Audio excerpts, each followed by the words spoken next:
Assalamualaikum warahmatullahi wabarakatuh, sahabat matematika, apa kabar semua? Semoga kalian semua dalam keadaan sehat walafiat di rumah masing-masing dan siap mengikuti pembelajaran dari rumah. Sahabat matematika, pada video kali ini Masian mau membahas tentang materi dimensi 3. Materi dimensi 3 merupakan materi satu dari beberapa materi yang berada yang akan kita pelajari di kelas 12. Ya, seperti apa materi dimensi 3? Saksikan video ini hingga selesai dan perhatikan baik-baik. Baik, sahabat matematika. Pada materi dimensi 3 ini ada beberapa bagian yang akan kita pelajari. Yang pertama yaitu kedudukan titik, garis, dan bidang yang akan kita bahas pada video kali ini. Kemudian jarak titik, garis, dan bidang pada video-video selanjutnya. Dan juga sudut antara garis dan bidang juga pada video-video berikutnya. Baik, sahabat matematika, tujuan pembelajaran kita pada video kali ini yaitu setelah kalian semua melihat dan menyaksikan video ini dengan seksama, maka diharapkan kalian bisa mengerti dan memahami apa yang dimaksud dengan kedudukan titik, garis, dan bidang. Dan kalian semua bisa menentukan kedudukan titik, garis, dan bidang pada bangun ruang. Seperti itu. Baik, sahabat matematika, kita mulai saja materinya. Ya, jadi kontennya ada. Kita mulai dengan yang disebut dengan pengertian titik. Nanti ada kita bahas tentang pengertian titik, kemudian garis, dan bidang.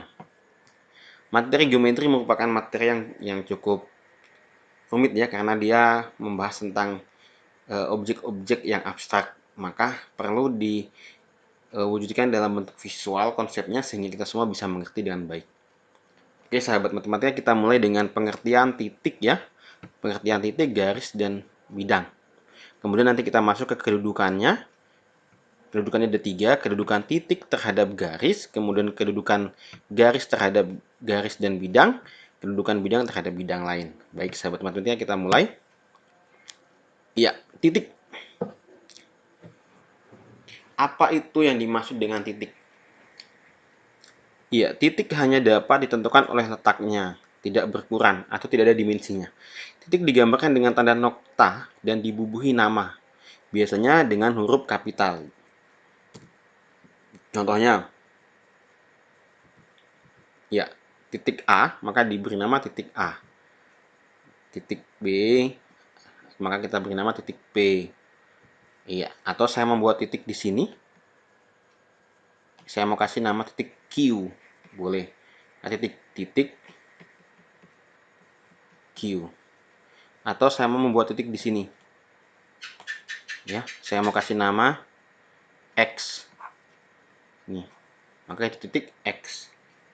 Nah, oke. Baik, sahabat matematika. Cukup mudah kan? Konsep dari titik-titik itu tidak ada dimensinya. Dia hanya diberi nama, seperti itu. Baik, kita lanjut ke definisi selanjutnya, pengertian selanjutnya, yaitu garis. Garis memiliki ukuran panjang, tetapi tidak memiliki ukuran lebar. Biasanya, garis hanya dilukiskan sebagian saja, atau disebut dengan wakil garis. Nama wakil garis dilambangkan dengan huruf kecil G, H, atau K, atau menyebutkan nama segmen garis dari titik pangkal ke titik ujung. Nah, contohnya seperti ini. Iya, itu garis G. Jadi ada sebuah garis panjang ya, garis G itu panjang, tapi cuma digambarkan sebagian saja, kemudian diberi nama dengan garis G. Ini namanya, ini G, ini nama garisnya. Seperti itu. Atau menyebutkan dengan segmen atau ruas garis AB yang ada titik pangkal atau titik ujung atau sebaliknya. Jadi kalau saya membuat garis seperti ini, kemudian saya kasih nama AB, ya ini namanya segmen garis. Kalau cuman ditulis dengan ini namanya garis saja, garis G, atau saya buat garis lagi seperti ini garis K, seperti itu. Garis lurus ya, harus lurus seperti itu. Baik, kita lanjut ke materi selanjutnya. Bidang. Apa itu bidang? Bidang itu memiliki ukuran panjang dan lebar. Nah, kita ingat kembali kalau garis tadi, garis itu dimensinya hanya ukuran panjang saja, tidak mempunyai ukuran lebar kalau garis. Tapi kalau bidang, sudah ada dimensinya, ada dua dimensinya, ada panjang, ada lebar. Ya, jadi bidang di bidang datar itu memiliki ukuran panjang dan lebar. Wakil bidang berbentuk persegi atau persegi panjang atau jejer genjang. Diberi nama alfa, beta, Q, P atau H, U, V, W dan huruf besar ya. Atau dengan menyebutkan titik-titik sudut bidang tersebut. Ya. Contohnya bidang alfa, kemudian bidang beta atau bidang ABCD. Titik-titik sudutnya ini titik sudut A, ini titik sudut B, ini titik sudut A, titik sudut B, titik sudut C, titik sudut D. Maka ini saya sebut dengan bidang ABCD. Itu namanya bidang. Dia ada dimensinya ya. Ada dimensinya. Dimensinya ada panjangnya, panjang ada lebarnya. Sudah bidang ya, seperti itu. Cukup mudah ya sahabatnya. Baik, sudah kita visualisasikan. Lanjut ke pembahasan selanjutnya. Di dalam geometri kita mengenal yang namanya aksioma.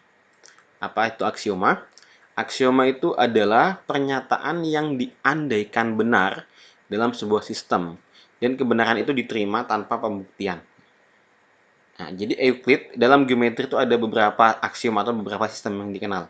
Tapi pada umumnya yang kita gunakan adalah sistem Euclid ya.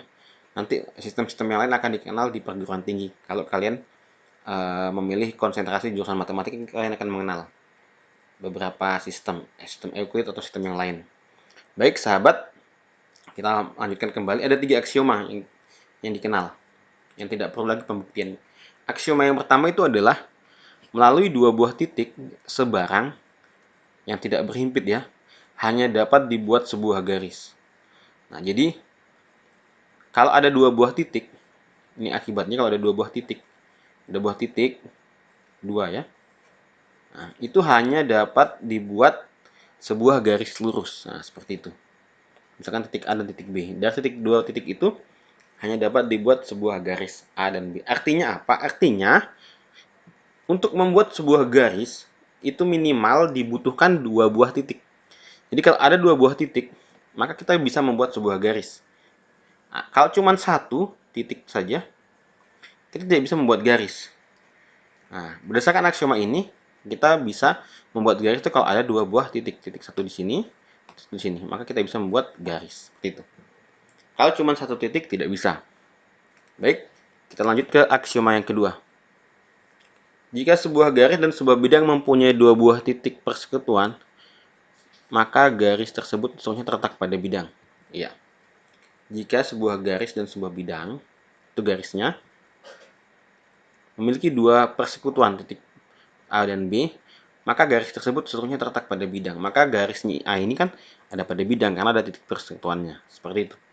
Kemudian aksioma yang ketiga, melalui 3 buah titik sebarang tidak pada satu garis hanya dapat dibuat sebuah bidang. Ini artinya sama seperti tadi. Untuk membuat sebuah bidang itu dibutuhkan minimal 3 buah titik. Sehingga nanti kita bisa menemukan dimensinya ya. Dimensi panjangnya dan dimensi lebarnya. Nah, ini ada segitiga, ya kan? Nah, seperti itu. Baik sahabat, kita lanjut ke materi selanjutnya. Kedudukan titik ya. Kita masuk ke kedudukan titik. Kedudukan titik terhadap garis dan bidang. Ya. Titik terletak pada garis. Kita bisa lihat titik terletak pada garis. Contohnya seperti ini, titik A. Nah, jadi titiknya itu ada di sebuah garis. Nah, itu kedudukannya seperti itu gambarnya. Titik A ini. Ini titik A ini terletak pada garis ini. Ya. Kemudian titik berada di luar garis. Ya, berarti titik B ini tidak ada garis yang ini ya. Di luar, tidak berada di sini. Itu berarti titiknya di luar garis. Cukup mudah. Kita lihat contohnya. Ada garis G. Perhatikan garis G yang berwarna merah ini. Yang ini. Garis G yang berwarna merah ini. Iya. Dari garis G, kita bisa lihat titik yang terletak pada garis. Titik yang terletak pada garis G itu adalah titik A. Titik yang berada di luar garis itu yang selain titik A dan B. Titik yang berada di garis G itu adalah titik A dan titik B. Selainnya berada di luar garis. Cukup mudah ya. Baik, kemudian Kedudukan titik terhadap bidang. Iya. Titik yang berada di luar bidang. Nah, ini ada di luar bidang. Titik B tidak berada di bidang U ya. Ini letaknya di luar. Kalau dia di luar bidang seperti ini contohnya. Kalau yang ada di bidang seperti ini contohnya. Kita lihat kasusnya. Perhatikan bidang yang berwarna biru ini ya. Bidang yang berwarna biru ini. Iya. Maka kita bisa menemukan titik yang berada pada bidang DCGH. Titik yang berada di bidang DCGH yaitu titik D ini, titik D, titik C, titik G, titik H. Itu titik-titik yang berada pada bidang DCGH. Yang di luar berarti yang bukan itu ya, yang selain itu. Ini berarti di luar bidang. Iya. Kemudian kedudukan garis terhadap garis lain. Dua garis berpotongan. Ada satu titik persekutuannya. Jadi syarat sebuah titik itu saling berpotongan, yaitu ada titik persekutuannya. Nah, titik A. Contohnya seperti ini. Saya membuat garis, ini garis K. Nah, ini garis H. Ini ada titik persekutuannya atau titik potong. Nah, itu syaratnya titik perpotongan seperti itu. Kemudian dua garis berhimpit. Dua garis berhimpit itu ada lebih dari satu titik persekutuannya.